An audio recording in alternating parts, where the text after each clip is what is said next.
Hello, once again, everybody, to another episode of Friends Occasionally Not Disagreeing. This is Cody. I'm here by myself today, and I just want to pre-warn everybody that this mini episode today is not so much a review of something. Well, it is in a way, but this is more of a sign of gratitude and respect for a recent convention I went to, and that is the Squared Circle Expo. This was their third time running it. And I'm going to tell you the details about how I decided to go there, who my kids and I were looking forward to seeing, what the events were like while we were there, and just really give some props to the people that put this on. I gather this is a fairly small group of people that puts together the entire convention, from booking the guests to setting up the vendors to organizing the wrestling events for the evening, making sure everybody can get there to where they need to be at certain times and keeping everything running smoothly, most important of all for not only the guests, but also for the attendees. So Squared Circle Expo 3 originally popped up on my Facebook feed as an event that I might be interested in. I had never heard of this before, nor had I ever gone to Indianapolis for any specific event similar to this before. We had just gone to C2E2 in Chicago the weekend before we went to Squared Circle Expo. So it was con followed by con, although very different in their nature, of course, with what they were doing. But anyway, I was watching the news and headlines pop up for this week in, week out, kind of hemming and hawing about whether or not this was something we wanted to go to. I kept watching the announced guests that would pop up so that we could see if this was worthy of us coming to. There were a lot of big names that were scheduled to come, but none that really pushed me over the line to commit to going to this thing until they scheduled one certain Maxwell Jacob Friedman, or MJF, from AEW, whom not only I super enjoy as an old school heel, but also my kids enjoy from their time watching AEW with me as well.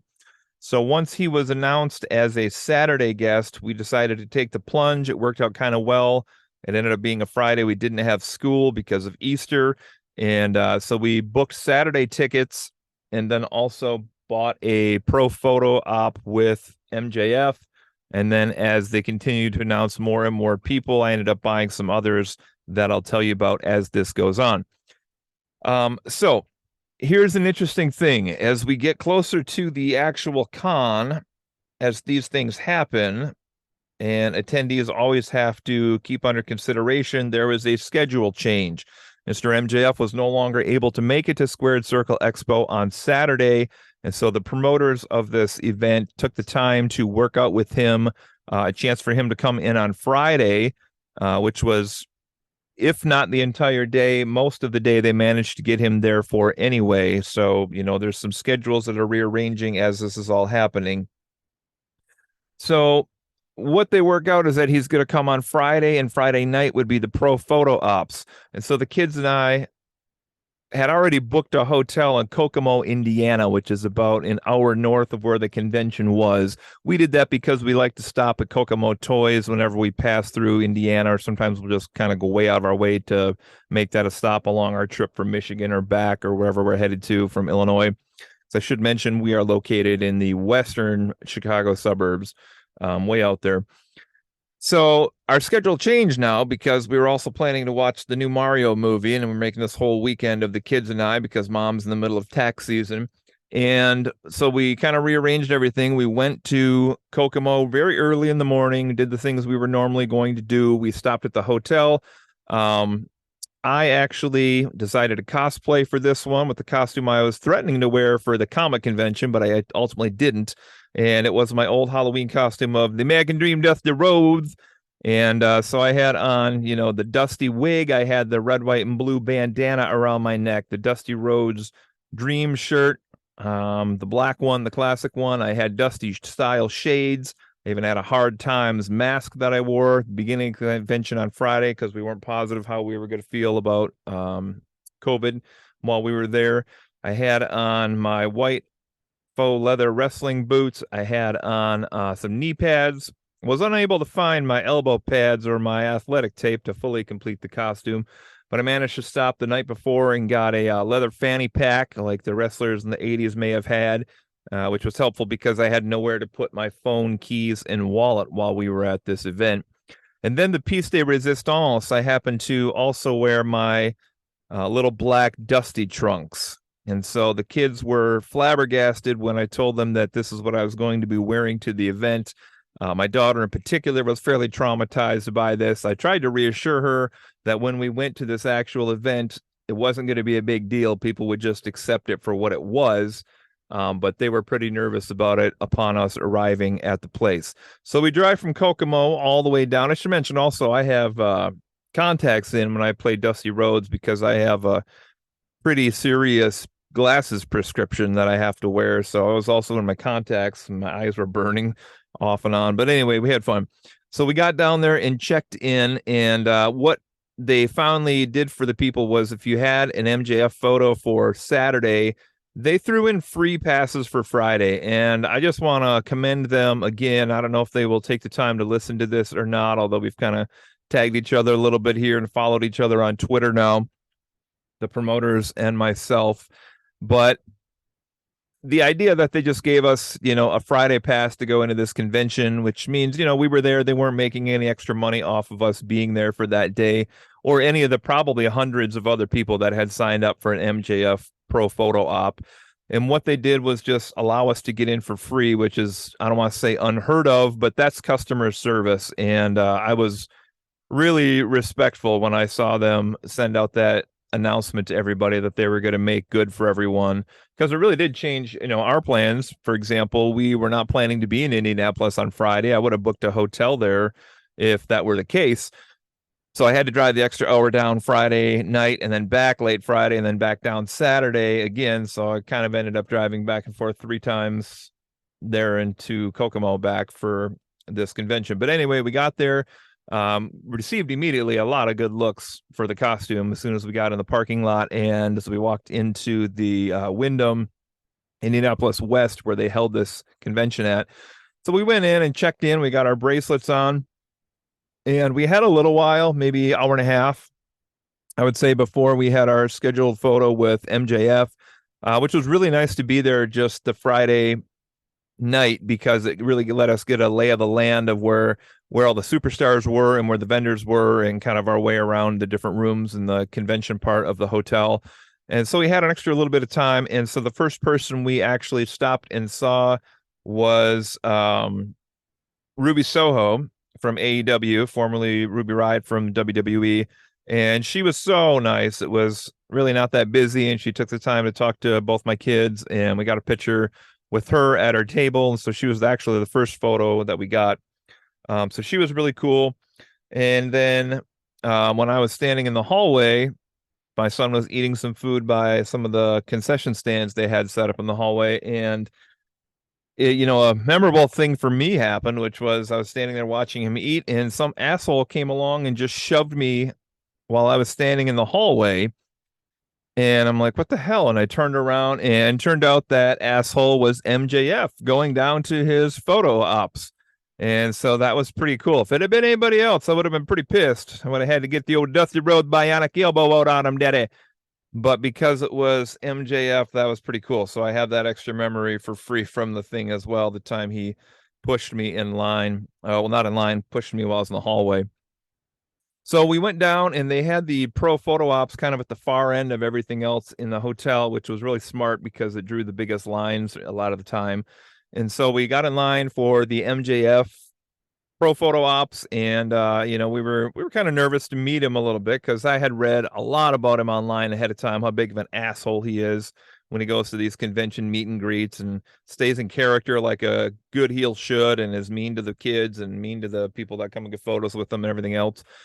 And so we got into the room finally as the line was moving along, and we were watching him with the other people, and he was, still being a jerk, not looking the right way. He was yelling at people. He was swearing up a storm. So fully understandable if you have your kids with you and that's not something you want them exposed to.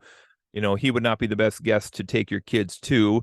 If you're like me, you kind of have those kids understanding that he's playing a character.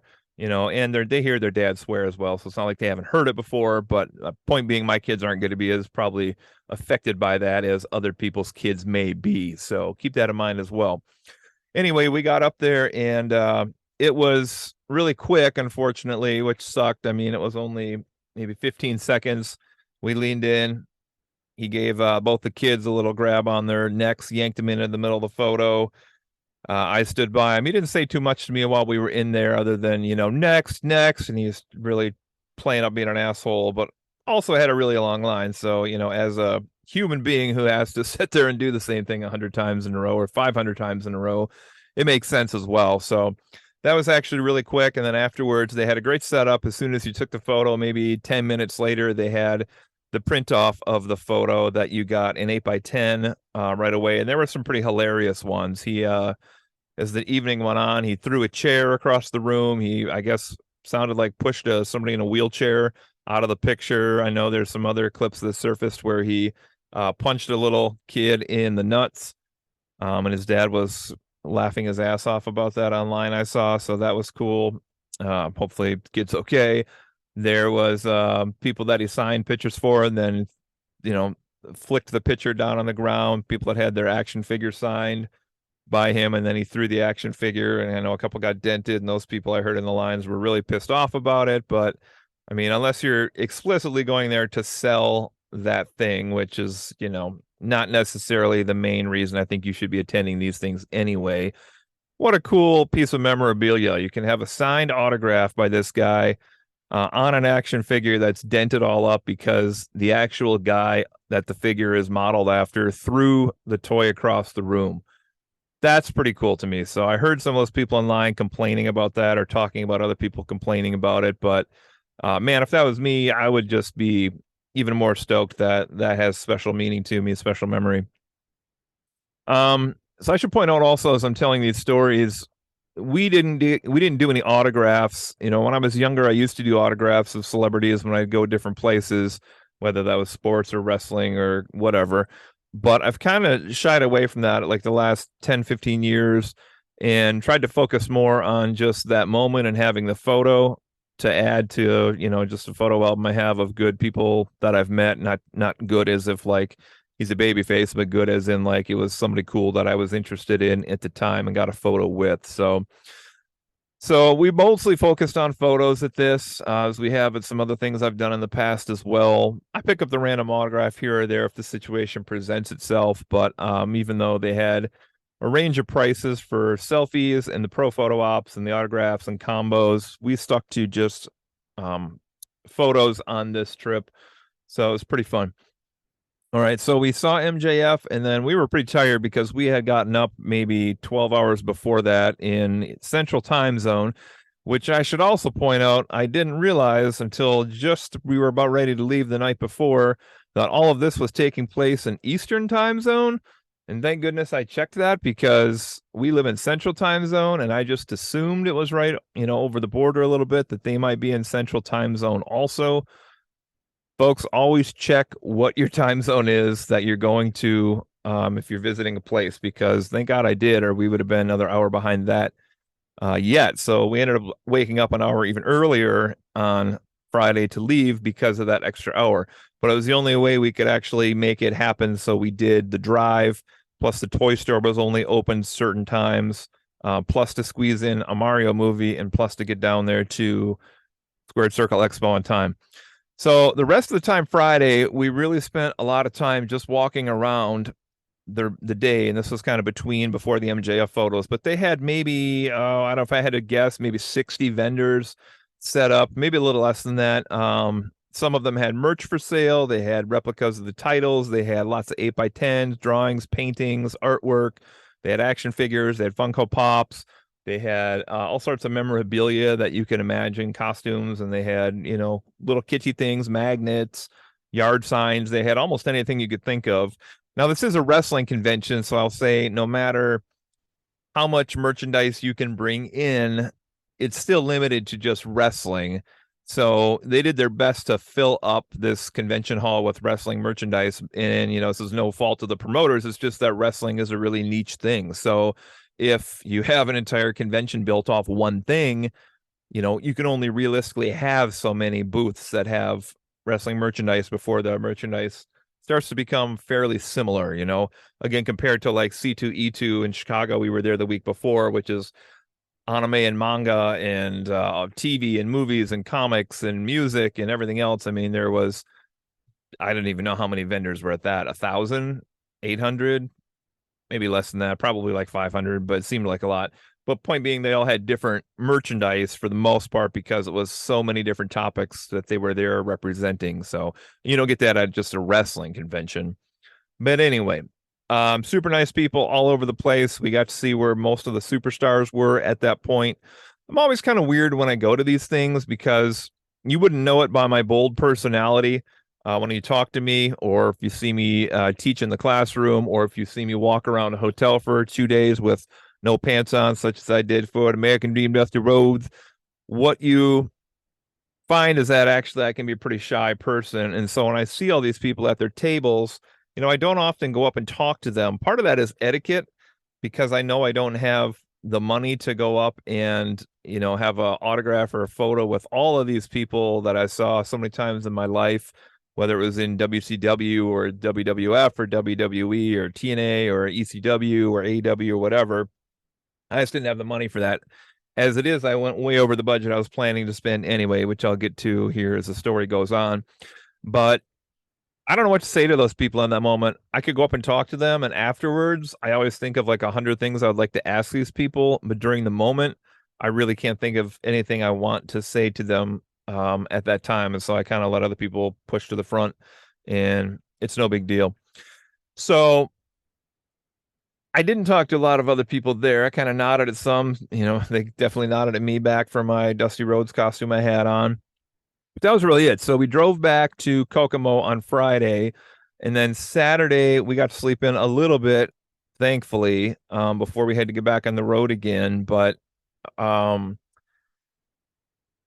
even with sleeping there to try to catch up on some sleep, I just did not get a good night's sleep while I was at the hotel, which is, I don't know if it was stress or nerves or just being overly tired or the bed or what it was. We stayed at a Best Western, and it was really not one of the more comfy beds I've been in, I will say, at a hotel. But anyway, long story short, we got back on the road. We got back up to the Squared Circle Expo for the full day on Saturday, and we got there just about as it opened, I would say.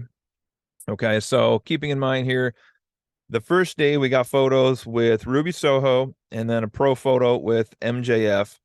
Second day, we were there mostly to do pictures with people because we had a couple more pro photo ops, and we also had just a day to go and look at the people because we had seen a lot of the merchandise the night before. So we started our day off. I kept bumping into random famous wrestlers in the hallway also, PS, which is weird. Not only the MJF thing, but, I'd turn around and Kurt Angle would be there, for example, 3 feet away from me, which is just kind of bizarro. But that kind of stuff kept happening to me the whole weekend. And I came dressed as Dusty yet again on Saturday. We noticed when we checked in, they had a costume and promo contest. Now, here's a little nitpick, Squared Circle Expo. When we checked in, there were 2 pieces of paper. One said costume contest and had names on it. One said promo contest and it had names on it. I signed up for the costume contest because I had this costume out for 2 days, so I figured why not? And my kids wanted me to do it, so I said, okay, I don't really ever do those kinds of things, so I guess I will. So that was fine. We'll get back to the end of that story in a bit here. But so we had the day to walk around at the Squared Circle Expo. So we tried to hit a lot of the AEW people in particular on Saturday because that's the one my kids know. So at least they know those wrestlers. If they were to see some of the old school people, I would certainly know who they are and appreciate what they've done, but my kids wouldn't know who they were, so it wouldn't mean as much to them. And since I was with them, I more focused this particular trip on people they knew. So we started our day off by standing in line to see Toni Storm. And Toni was nice. She was very brief with us, didn't say too many words, unfortunately, but she was very nice. Then the next person we met was Ethan Page. Both these are from ECW. I'm sorry, AEW. And Ethan was awesome. Told him that we watched some of his vlogs where he does the toy shopping. I told him about Kokomo Toys where I was the day before.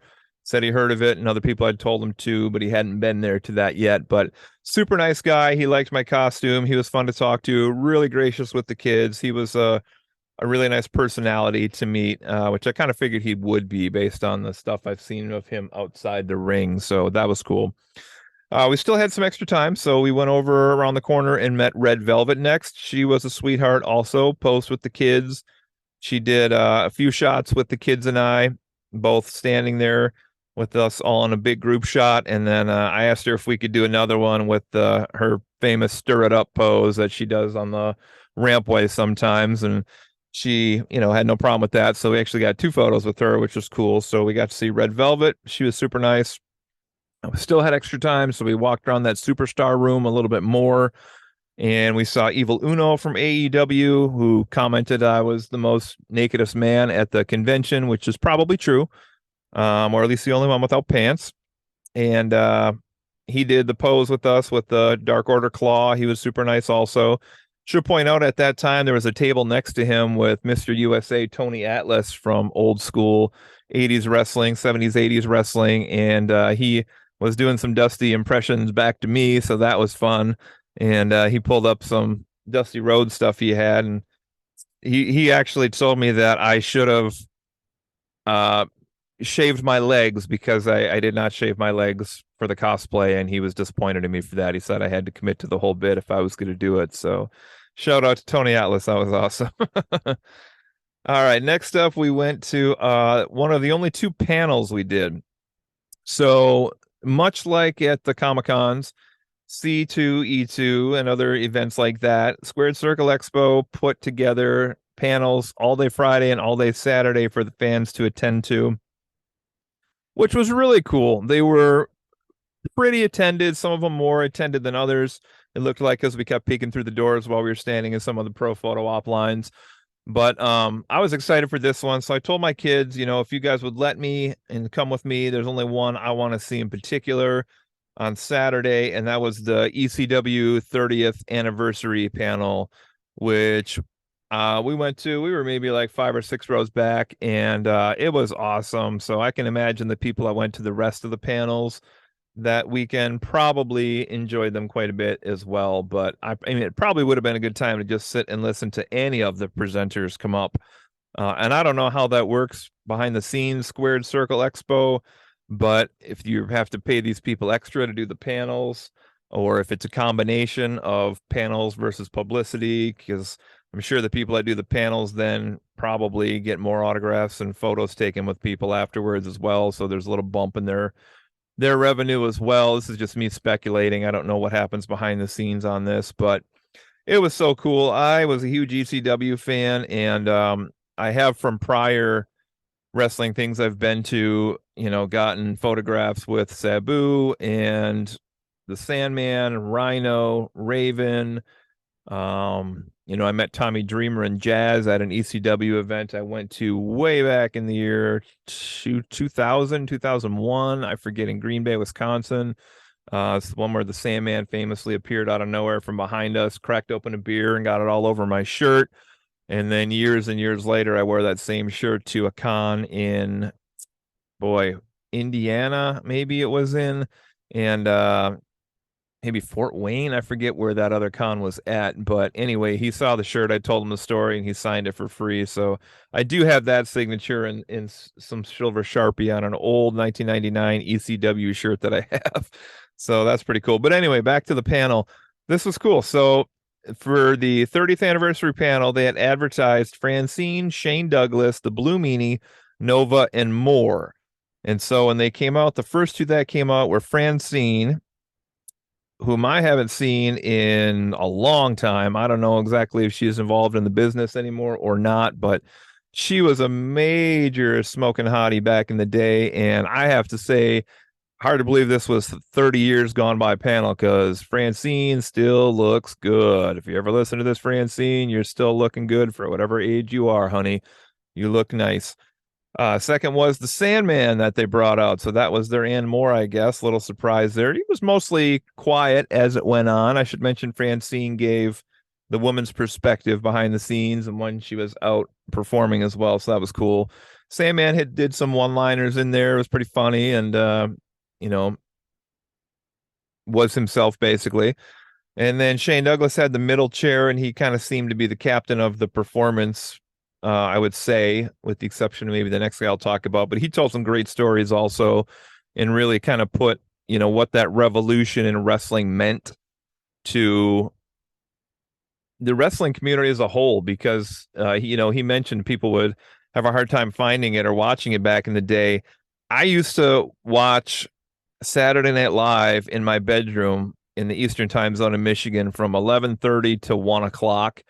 And then I would stay awake until 2 o'clock. And at 2 o'clock in the morning, now I forget if it's Friday or Saturday, but I know it's 2 o'clock in the morning is when sometimes I'd even go to sleep and then wake back up. But that's how cool the show was to me. I'd get up anyway, 2 o'clock in the morning, and our satellite channels included the Madison Square Garden Network out of New York. And that's what they broadcast ECW on, where I was at.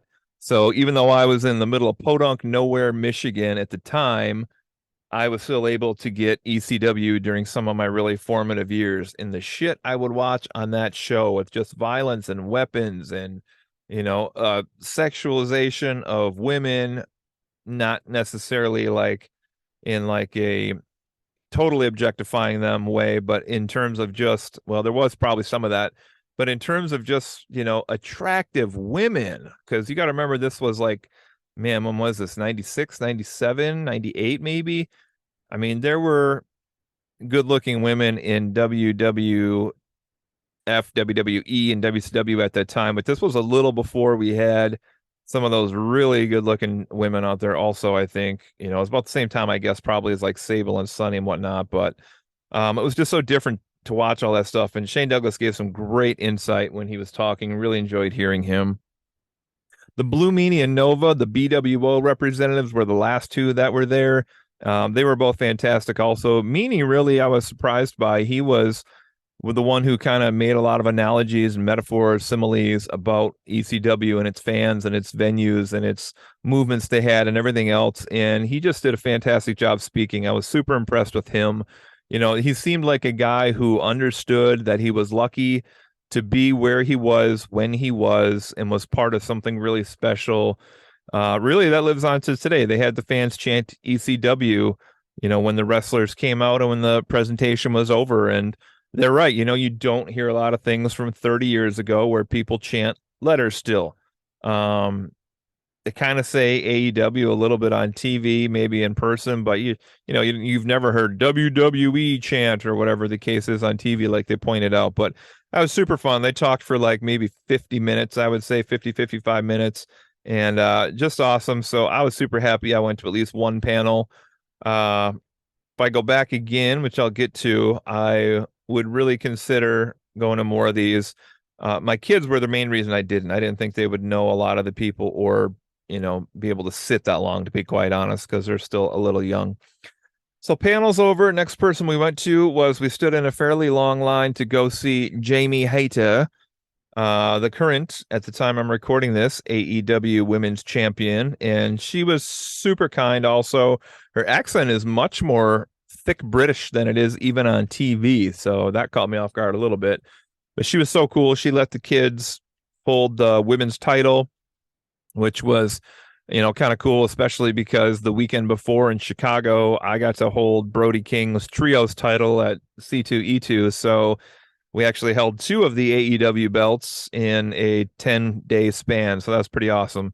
But she was super cool. She gave my kids a high five, and my daughter said her hand hurt for a half hour afterwards. So if you were wondering if it's true, ladies and gents, apparently it is that Hater hits hard. That was super fun. All right. After this, we had a couple more pro photo ops that we did, one of which was Mr. Danhausen. We were excited to meet Danhausen. Was disappointed that Danhausen was not in character, unfortunately. I'm not sure what led to that. I know he had the broken arm that he was dealing with while we were there. And that was kind of sad, because I don't know if that threw him off necessarily, or why he wasn't doing the Danhausen voice, but my kids in particular are huge Danhausen fans, and they were kind of sad he didn't do his voice. He just talked like a normal person, which is, even more ironic because any video you watch of him online is him doing the voice. So he's barely ever not in character. But anyway, he was cool, super nice. We thanked him for his time. I'll just get the rest of these pro photos out of the way here. The third pro photo we did over the weekend was Mr. Mick Foley, the legend. And he was super gracious. We saw him many times over the weekend. The kids kept saying, go talk to him, go talk to him when he was at his table. And I was like, well, I already got the pro photo with him, so I'll just wait for now.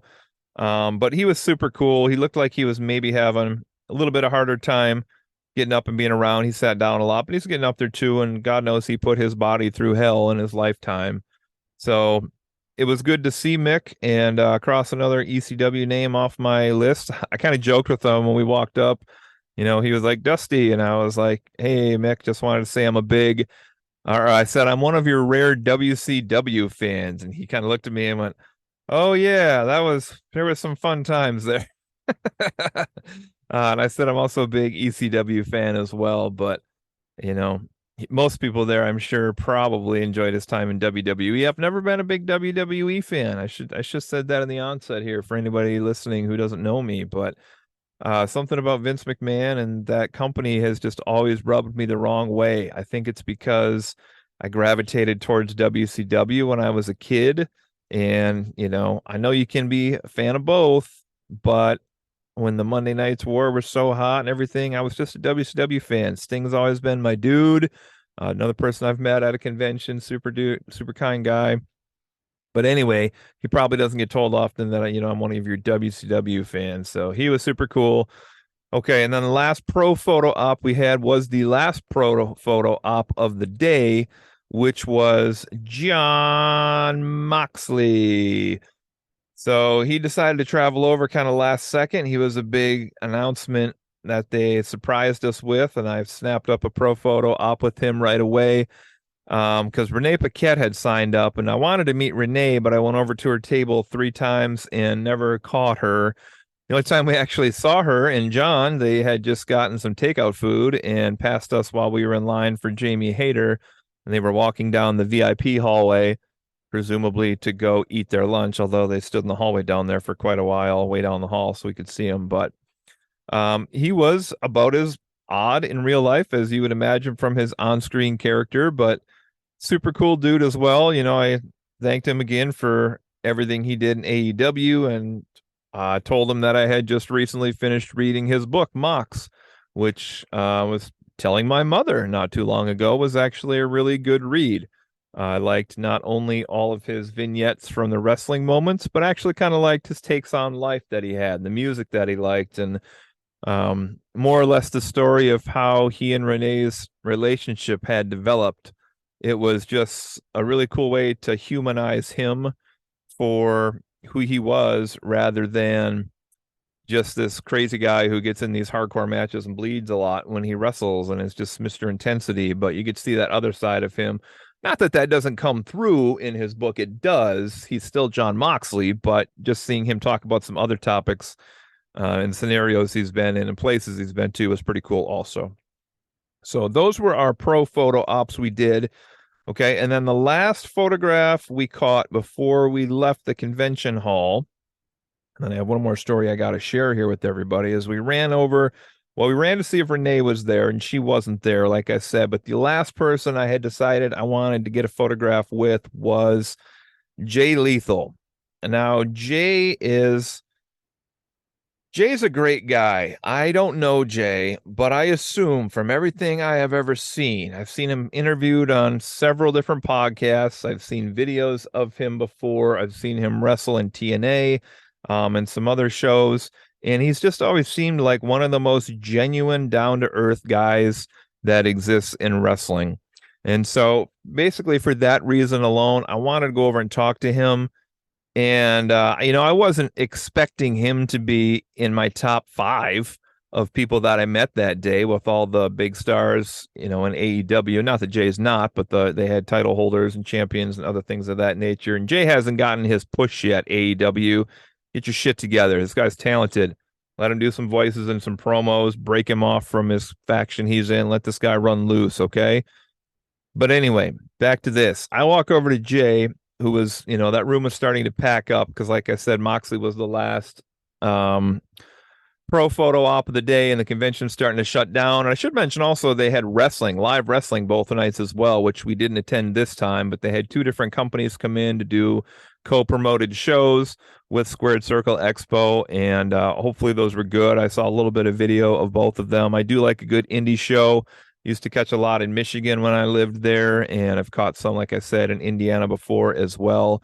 So hopefully that was good. But anyway, back to the Jay story here quick. I walk up and I said, Jay, I want to challenge you to a little impression off. And I was trying to give him a little Dusty there. And he goes, Dusty, hey, man. And he didn't do any impressions, but what he said made the convention for me. I'll be honest. So Squared Circle, this is a guy who's so personable. You need to bring him back again. And he said to me, hey, man, I liked your promo a lot that you gave. And I'll talk about this in a second. And I said, what? Did you hear my promo today? He said, yeah, I saw it. I was backstage. I loved it. There was everything you needed. You thanked the people that were running the event. You talked to the crowd. You said some positive things. You stayed in character. It's a great promo. You should be proud. And honestly, I'll talk more about this in a second, but I'm not huge on public speaking to large groups. And so him saying that to me, like, validated the goofy costume that I wore the whole weekend. And my friends and I kind of have this running joke because I wore this for Halloween in like 2019 or 2018, I forget. And I bust out the Dusty every once in a while. Sometimes I wear it to places I'm not supposed to. But him saying that he enjoyed my work, even if it wasn't spot on, but was still probably good. I can do some good Dusty when I get into it. Maybe not on the spot like I am at this exact moment, but I held my own all weekend. But anyway, that made the weekend for me. It really did. I was just really happy that our actual pro wrestler that I look up to and respect gave me some positive feedback on what I did that weekend. And I just want to say thanks to Jay Lethal. I don't know that you'll ever listen to this either, but you saying that really meant a lot to me. Not only me, the cosplayer, but me, the person who, is the teacher, and me, the person who doesn't always enjoy speaking in front of large groups. That meant a lot to me. So I'll say thank you to Jay for that. So thank you. Now, the last thing that was big from this convention for me, and I didn't mention it, but I did hint about it here, is this costume contest and promo contest. We were in line to pick up our pro photos from, I believe it was Moxley, the last one. And the photos were taking quite a while to be printed off. So we were standing by the photo print table for quite a while, and it was getting closer and closer to the promo contest and the costume contest. And so, long story short, the photo finally comes out, and I walk in. The kids take a seat in the back of the room. It's not full, but there's enough people in there, maybe 100, 200 people, to watch the promo contest and the costume contest. Well, I walk in and there's a big line of people, so I assume, hey, let's get at the back of the line. I must have missed. I walked in, they were just finishing some of the prizes they were going over for the winners, and so I get in line because I figure costume contest. Well, as I'm standing there and the first person's about to go up, they reiterate that what they're going to have us do is come up in costume and then give like a 30-second promo. And I was instantly caught off guard and was like, wait a second. There were two sign-up sheets on the table, a costume contest and a promo contest. I signed up for a costume contest. And with my nerves of speaking in front of people like that, because usually I hold a microphone, I shake and stuff, I was a little nervous, I'll be honest. But I had just recently, actually, before we left that week before, listened to an episode of Busted Open where Tommy Dreamer talked about when Dusty Rhodes was in ECW, the real Dusty Rhodes, and he was worried about going out there and how the fans were going to react. And Tommy had said to him, "You're Dusty fucking Rhodes." And Dusty did the bit. He went out and did his thing, and he came back to the dressing room and told Tommy Dreamer, "You're right. I'm Dusty fucking Rhodes." And then Tommy said later on he did the same thing when he was in the WWE, and he said, "I'm Tommy fucking Dreamer," and he went out and pumped himself up and went that day. And even though I am definitely afraid of speaking in front of people, I don't like to hold microphones. I don't like to address large crowds like that. Um, I had my kids in the back of the room. I didn't want to let them down. So I stayed in the back of the line. And the more and more people that went up and gave their promos, I thought to myself, I'm not the Dusty Rhodes, but for these 2 days at Squared Circle Expo, I'm Dusty fucking Rhodes. And everybody at this convention recognizes me as Dusty fucking Rhodes because I didn't see anybody else dressed up as Dusty Rhodes the whole weekend either. And so I said, I'm going to do this. I didn't know exactly what I was going to say because I kind of hedged and hawed between going back and forth between some famous Hard Time the Daddy promos or talking about Ric Flair and some other people like that in my promo. I didn't know what I wanted to say, but I was still thinking about what to do as the line kept getting shorter and shorter and shorter. And it got down to just two people in line. There was a guy in front of me dressed as Cactus Jack, and there was the person that was me behind him, and then there was someone performing on stage at that moment. And I didn't expect this. So the person that's on stage is done. They hand the microphone back to Cactus Jack, and I'm assuming, good, he'll go up there like everybody else did in line, give his 30-second speech. I'll be able to go over in my head what I want to say one last time, and then it'll be my turn. Nope. Cactus Jack immediately turns around and hands me the microphone, which already threw me off guard. And then he goes out there, yells bang, bang to the crowd in a very Cactus Jack style and goes to sit down. That was his whole thing, was saying bang, bang for 2 seconds and then sitting down, which is cool. Like he's playing his character. But what it did was completely threw the Dusty off on me because I expected this part to work the same as all of the people that had gone before us.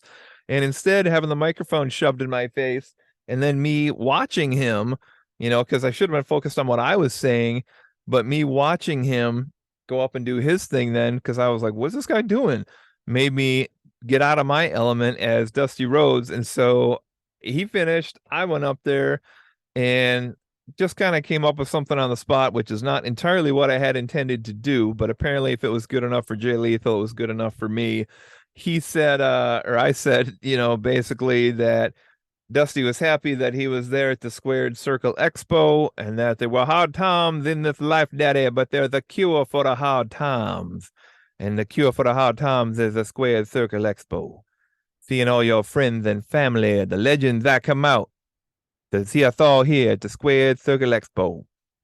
And I just put over the promoters and pointed to them and said, how about a round of applause for these people for helping put this all together for us this weekend? And I meant that. It was in character, but I meant it sincerely as the person as well. So it was good. It got a round of applause. My son, I didn't give him directions to record it, but he did record like the last 20 seconds of it on his own, and he's only 9, so kudos to my son for thinking to do that. My daughter snapped a couple pictures on her phone, so there's proof that this happened. There's proof that I went up there and did that, and it's a memory that I'll take with me from Squared Circle Expo. So, going there, most looking forward to probably meeting the women of AEW, seeing MJF and Danhausen, and maybe going to the ECW panel if I could have squeezed it in. Those are probably my primary goals. But you never know what happens at an event like this, and magical times will happen if you get out to do these things. All those things I wanted to do, and what are my two things that I leave with that probably meant the most to me? Probably doing the promo costume contest for the people that were there and getting the feedback from Jay Lethal. Probably those are the two things that I'm going to take away from all this that meant the most to me, which are, not even things I was intending on really have happened when I went there. So magical moments can happen when you go do these things. That all being said, I understand they do this every year, or they're going to try to do this every year. This was their third one. And they squeeze a lot of stuff in that little venue at the Wyndham Indianapolis West where they have all this stuff. And, I didn't even go into the room where they had all the wrestling and some of the bigger rooms they had set up for that. But pretty much everything else we got to experience while we were there. I would highly recommend this to anybody who's a wrestling fan, even if you're an old school wrestling fan, to attend the next one. Um, you know, I don't even have to hesitate to say that if you've never been to a wrestling show, convention, or something like this, a Total Expo where you get the chance to meet some of your childhood legends or even people you watch now on TV, take the advantage to do that. The vast majority of everybody there, I think everybody that we met was, very hospitable to us. I could tell. I didn't, like I said, I didn't go up to, they had, I don't know how many they had, 80 guests that were there, for some crazy number like that. And they even had a few cancel, but I could tell just from watching other people interact with these legends and heroes that they had that this was meaningful for those people as well. And one of the reasons I love going to this and things like this, whether it's a Comic Con or a wrestling expo or something else like this, is, I go there to see who it is that I want to see. I go there, in other words, to the people that mean something to me, the person, the fan. And when I'm there, I see all these other people that traveled from hours away, states away to come and see their heroes and the people that mean a lot to them. And it's very often different people than the ones I'm there to see.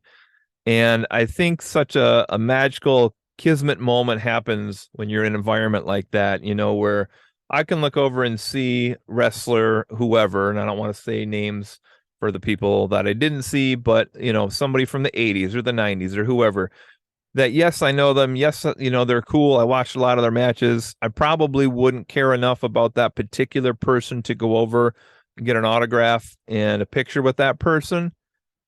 But I see other people who that person is everything to them. That person is the reason they went there, maybe to the convention to begin with. Maybe that's the person that got them to get the admission fee to get in and then see their hero when they were there. And that's such a cool thing to see, because even if it's not my person, it is somebody else's person. And I can only imagine, this is just me speaking, obviously, because I'm not one of these wrestling stars, but you know, there has to be people that look at each other's lines when you're there, right? So if you're like MJF, for example, like anybody who's in the wrestling business or was probably knows who MJF is. His line was huge. He was billed as one of the top stars that were there, probably, or at least the most current stars. Moxley came in at the last minute, so he could maybe rival him for that. But even Moxley's probably not as hot quite as MJF at this exact moment, even though I would argue Moxley probably has meant more to AEW overall in their existence. But either way, they're both hot right now.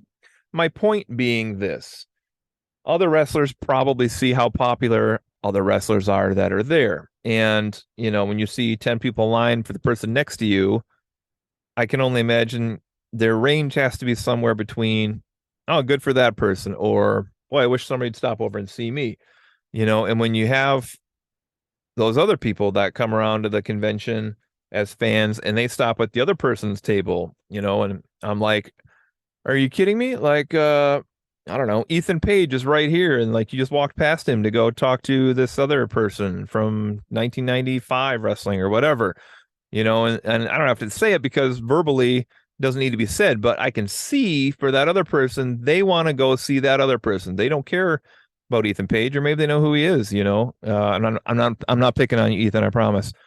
But it's just cool to see that everybody's there for a different person. And, that makes the magic of these things so awesome, so special as well. And so it's so cool. Now, as far as the kids and I talked about, would we go back to one of these next year? They've announced one for April, a little bit later in the year for 2024 than this one was. Now, it's not cheap, I will say. We dropped quite a bit. If you listened there, that was 11 photos we had, 4 pros and 7 at the table.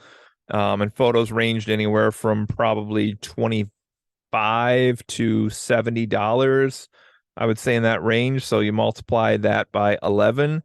We dropped some money on this. Plus, we had to pay money to get in to the event in general. And then, add in, we did a hotel, add in, we did food that we wouldn't have bought out, add in all these things. it's not a cheap trip to go, but it's not something you do every weekend either. It was, like I said, something memorable to us. I think I've been to like 7 or 8 AEW shows in Chicago in the last 2 years. My kids have been to maybe 5 each at this point, I would say as well. So we do spend some money on this here and there. Whether it's going to a pay-per-view in person or going to the theater to watch it on the big screen, which is something new we've started to do. Long story short, it's not something I would do all the time.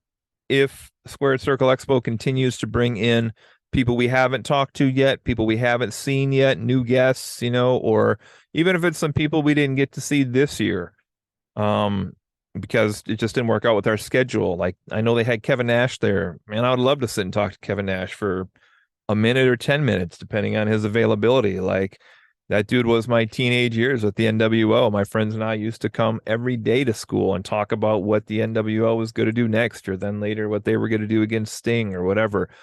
So there were a lot of people, like I said, Renee Paquette, as now a podcaster for over a year, about a year and a quarter, I've been doing this now. I have a lot of respect for her with what she does with the sessions and all these other people that we've listened to on podcasts that could potentially be there. The Dudleys I've met before, I should mention also. So anyway, long story short, I'm starting to ramble, but if they had the right lineup, yeah, we would probably attend this again. I don't know if it'll be every year, but we would definitely consider it every year based on who's there. Maybe it's an every other year type thing for us. We'll see. I don't know if I would go as Dusty Rhodes, the American Dream Daddy, one more time, or if I would dress as somebody else, or if I just go as a fan, because I talked about even doing one of the 2 days and just a wrestling t-shirt too while we were there, but I couldn't help myself. I had to do the costume. And even though I got a lot of looks all weekend, I think secretly people liked that there was a Dusty running around with no pants on. Say what you will, people, but we know better. Okay. All that to say, fantastic experience. I just want to give a shout out here to, again, the people behind the scenes for Squared Circle Expo 3 in Indianapolis. From what I said in the onset, it sounds like this is a fairly small crew that puts this all together. Your social media connection with your fans was top notch. Your response time to people's questions was top notch. Your ability to provide methods of communication, whether that was suggested email or a quick tweet or a Facebook post or whatever, was top notch. Your selection of superstars you brought in to have be your guests, top notch. The variety of panels that were offered for the weekend, top notch. And your pro photo ops, top notch. Good stuff, good variety for everybody you had in. I wish it was slower. Wish there were maybe like 2 rooms of pro photos going on at once, so you could spend a little bit more time if you're paying that premium price with the people. That's the only way I could think you could do that, is just have 2 rooms, and have them overlap a half hour, or have 2 photographers on site, so you could maybe spend that much 15-20 seconds talking with the people. That would have meant a lot, I think, to the people over the weekend as well. But vendors were okay, but I wasn't there to buy merchandise, and like I said, it's a tough niche to have a lot of vendors in, because at some point with wrestling it just kind of becomes redundant. Like, you want an action figure, you want a t-shirt, next one's got an action figure, t-shirt, 8x10, next one's got 10, 8, whatever. Location wise was fine. That's a pretty good spot to draw in people from the city. Chicago, Cincinnati, Detroit, probably Kentucky was there. St. Louis, I talked to, people were there. So that's all good. Traditionally we rate things on this podcast if you're listening to us for the first time. And if you are listening to us for the first time because this episode brought you in, subscribe, follow us on TikTok, on Facebook, on Twitter. Check out fondpodcast.com, www.fondpodcast.com. You can go on there and check out links to all our previous episodes. You can check out our merchandise for sale, all of our topics we cover, which would include things like supernatural topics, true crime, comics, movies, television, music, TV shows. We've covered pretty much anything under the sun here, wrestling included as well on that, cryptozoology. We cover it all once a week, sometimes twice a week for all of you. So cheap plug for us if you happen to be a first-time listener. if I'm going to leave you all with a rating today, I guess I got to say Squared Circle Expo gets a perfect 10 out of 10 in my book for their experience they provided all of us fans in Indianapolis. So thank you, all of you at Squared Circle Expo. Stay in touch. We'll put out some more promo for you guys as this goes through, and maybe we can even reciprocate a little bit. Maybe you cross promote this. Maybe we get some new listeners as well. Who knows? But thank you all for what you did for us. Appreciate all that. And if you're also new to us, we typically have more than one host arguing about things, hence the name Friends Occasionally Not Disagreeing. But it's just me. It's only one people on the mini episodes that we do. So just me here today, but we do always sing our theme song on the way out. So I guess we'll attempt this in our best Dusty. I've never done this before, but ladies and gentlemen, we'll see you next time. Take care. It's the American Dream, Dusty Rhodes. This has been Friends Occasionally. Daddy, that's right. Not disagreeing. That's right, Daddy. Dusty out. We'll see y'all next time on Friends Occasionally Not Disagreeing. Take care, everybody.